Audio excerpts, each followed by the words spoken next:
Les chrysanthèmes sont des très belles fleurs colorées qui fleurissent essentiellement en automne.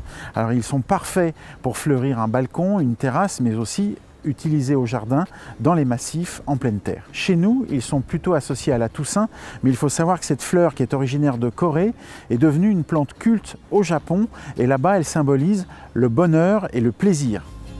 Alors parmi toutes ces espèces, parmi toutes ces variétés de chrysanthèmes, on peut en avoir qui vont fleurir dès le mois de juin, d'autres un peu plus tard en fin d'été qui vont fleurir jusqu'aux premières gelées.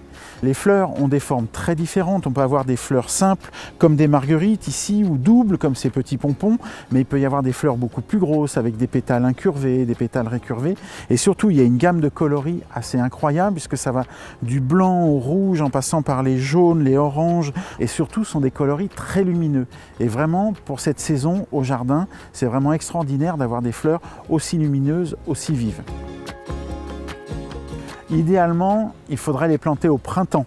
Comme ça, ils auront le temps de bien s'installer en terre et ils résisteront mieux au froid l'hiver suivant. Le secret, par contre, c'est que le sol soit bien drainé.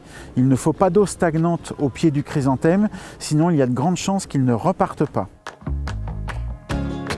C'est une plante qui demande peu de soins.